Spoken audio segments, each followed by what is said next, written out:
Boxingego here. If you like this video, make sure you hit the like button and also subscribe to the channel and hit the bell icon on the top of your screen to get notified when the latest new content drops. One.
Being exchanged between the two of them. Errol Spence had a smile on his face a little earlier, but Kell Brook has come on with what looks like a very, very serious business face. He is ready to go. They both are now for Saturday night at Bramall Lane. 27,000 will be packed in as Kell Brook, having been up at middleweight,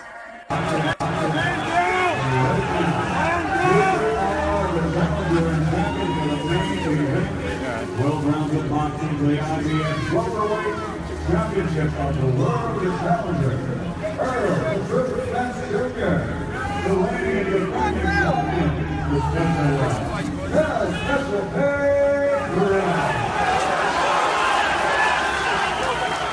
Man down! Man down! Come on, Cal.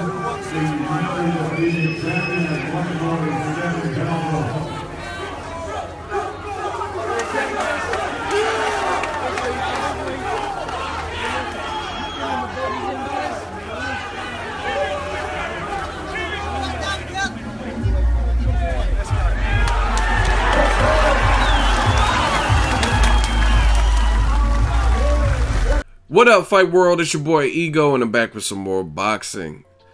Kell Brook, Errol Spence Jr. weigh-in. Let's go. Make sure you guys smash the like button and also subscribe to the channel. Golly, I'm looking forward to this fight. Showtime, Sky Sports in the UK. I just watched the weigh-in. I want to get my thoughts on the weigh-in. And both fighters made weight. That's something of concern. Some people were saying that Errol Spence looked weight drained and he looked sickly and ill. Some people were saying Kell Brook, because he just fought at middleweight in his very last fight in September. Then he was out for surgery. So they're like, can he come back down to welterweight comfortably?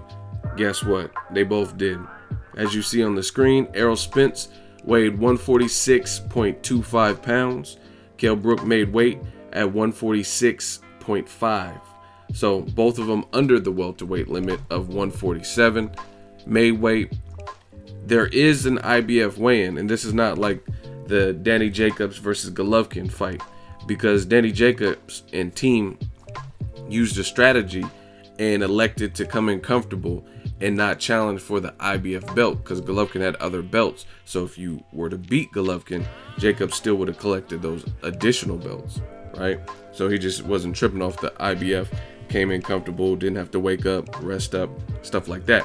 But since there's only one belt on the line, both guys need to make weight tomorrow. There's a rehydration cap, and you can't go higher than a certain amount. So Shawn Porter was talking about on the telecast. He's out there in the UK. He was speaking with Sky Sports commentary team, and he basically said just try to weigh in as early as possible.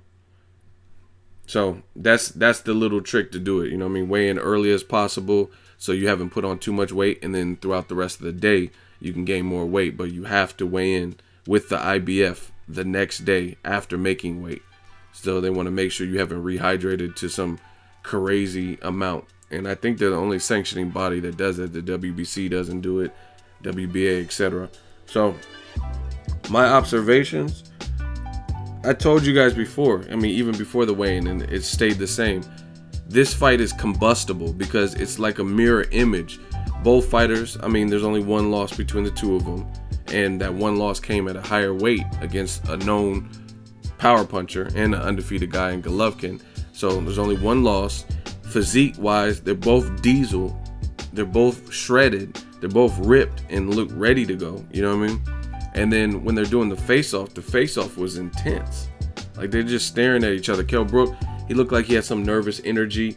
He was just chewing his gum, like, okay. And then Errol Spence kind of had a slight smirk, but he was just staring him down. Kell Brook didn't want to break eye contact. Errol Spence didn't want to break eye contact. And that's just what it was. And it was a long stare-off. You know what I mean? It kind of put me in the mindset of when I covered Andre Ward versus Sergey Crusher Kovalev. They had a long stare-off to the point where it was kind of awkward because they're just staring at each other so long.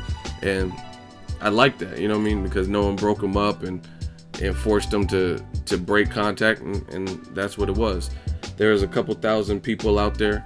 It looked like a nice day, a sunny day. It was outdoor with the weigh-in. They had the digital scale. Both fighters looked ready.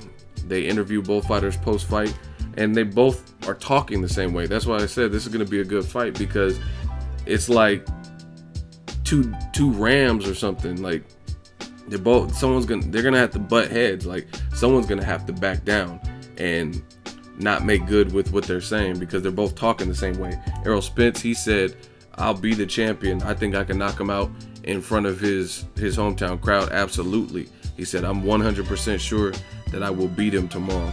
He says, "I don't know if it's a knockout or if it's going to go on points, but like, basically we're prepared for everything, but we're going to try to push for the knockout." He says, "I'm ready." He's seen it in Kell Brook's eyes. He looks like he's focused. They interviewed Kell Brook, and he says, "I could tell he's coming to try to take something from me." He says, "I looked in his eyes and I seen something. I seen he's hungry. So it's going to bring the best out of me. And it's going to be a classic fight, basically." So Kell Brook admits that he's seen the eye of the tiger in Errol Spence's eye. And that he could tell he wasn't playing any game. So he says he's prepared for a tough fight. He says he gets to eat some carbs, get some carbs back in his system. A lot of people doubted him, his ability to make weight. He said he made weight, and it's on and popping now. So that's really all I gotta say. I don't have to keep this video much longer. Both look ready, both are in shape, both made weight. There is the IBF mandatory weigh-in tomorrow, but they'll probably do it early, like Shawn Porter suggested, who was once the IBF champion. Get that out of the way early in the morning, and we have ourselves a fight. I'm looking forward to it. And like I said, the fight is, somebody has to give. That's the crazy thing about it. Is like, it'd be one thing if one person looked like they were slacking and they looked like they were pudgy or soft or didn't look good on the scale. You know what I mean? A lot of people were saying, "Oh, Errol Spence, he looks weight drained." These dudes are big framed welterweights. They're clearly between Keith Thurman, Kell Brook, and Errol Spence are clearly the biggest guys at welterweight frame wise. Even in their off season and stuff like that, you could tell their walk around weight is above 150, 160. You know what I'm saying? And I mean, at the end of the day, Errol Spence said it best. People were saying, "Oh, he looks sick and he looked gaunt and ghastly and stuff like that." He says, making weight's a challenge. He said, "I'm a grown-ass man. Like, you know what I mean? Like, I do have to cut weight to make this weight. I can compete and I can do it, and I'm a professional, so I do it." But he said that wouldn't be my natural, just chilling weight. And that's how most boxers are, especially in this modern age of boxing. There's only like Pacquiao and Mayweather, Bernard Hopkins, and basically fighters who have been fighting for decades and generations who really fight close to their walk around weight. You know what I mean? But most of these other guys are dropping. Canelo, he looks way bigger than when he was making 54. You know what I mean? His walk around weight. So it's a tactic. It's a science. Conor McGregor in the UFC, they were saying when he was making featherweight, I don't even know how he was doing it, but he was making featherweight. They said he was dropping like 27 pounds the week of the fight. You know what I mean? The week of the weigh-in. It's crazy. It's almost 30 pounds to lose in, you know what I mean, 5-6 days. It's crazy. So They got it down to a science. They made the weight. Brook Spence, it goes down. Let me know what you guys think and what you took away from this. Drop it in the comment section. Make sure you share the video, like the video as always. Hate, comment, and subscribe. Till next video is Ego signing off. So if you enjoyed this video and want more content like this on the channel, you can show your appreciation by going to the PayPal donate button or the YouTube support button, and you can donate any amount that you feel is equivalent to the value of this video. Much more to come. Thank you guys for your support. Boxingego, the future of boxing.